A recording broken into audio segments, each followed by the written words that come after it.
Those psychic projections are how Savathun controls her army. Impale them on your spear.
I'd like to know what the Lucent Hive are planning.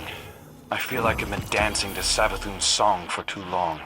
Whatever the Witch Queen's scheme, my scions will uncover it. Using mind control tactics against Savathun seems risky. The minds of my scions are hard as bone and fluid as blood. They will not be mistaken.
Do you think it hurts?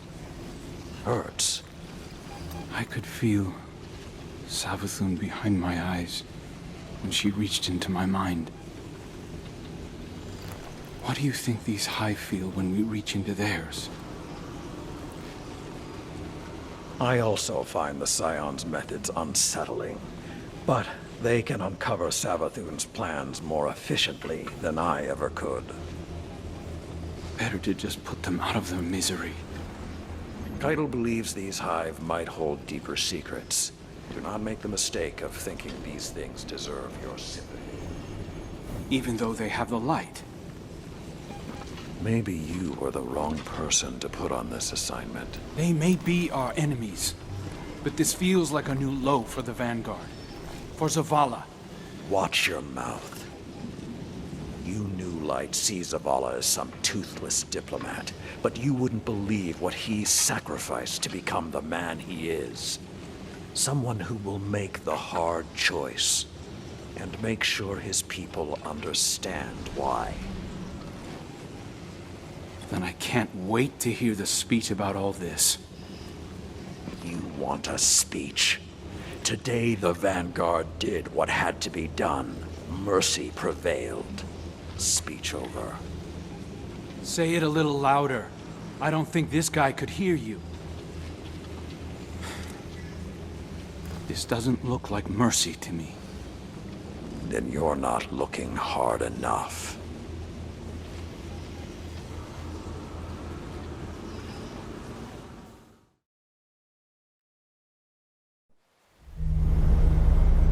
Long ago, even before there was a last city, I was deep on patrol in the old forest when a local villager sought me out.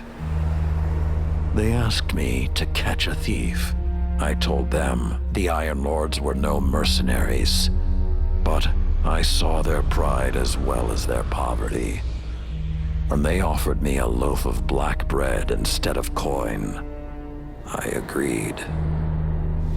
Just before sunrise, I caught my thief. A young girl, stealing what she could carry. Food when she could find it, coin when she couldn't, weapons to protect what she had taken. There was no fear in her eyes. She said the bandits in the forest ordered her to steal in exchange for protection. The penalty for theft in those times was death. Instead, I pulled the crest from around my neck and pressed it into her hands. I told her the wolves would protect her. In a settlement rich with stolen supplies, I found the bandits and cut them down. 38 lives to spare one. And for a time, I believed that was mercy.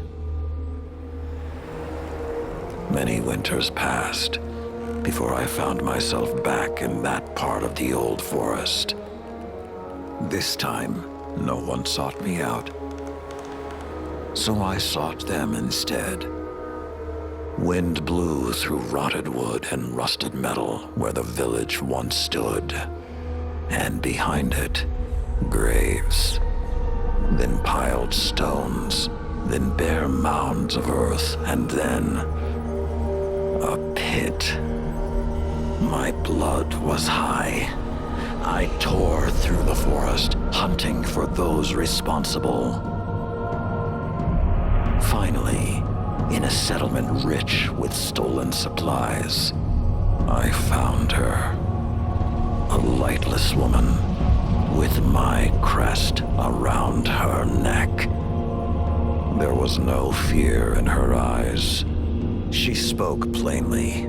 When the villagers could no longer tithe, her wolves no longer protected them. She bled them dry, and when they had no more to give, she sent in her men, unleashed her wolves. Mercy to an enemy cannot come at the cost of mercy for their victims. The right path isn't always easy to find. But once you do, the only question is whether you're strong enough to walk it.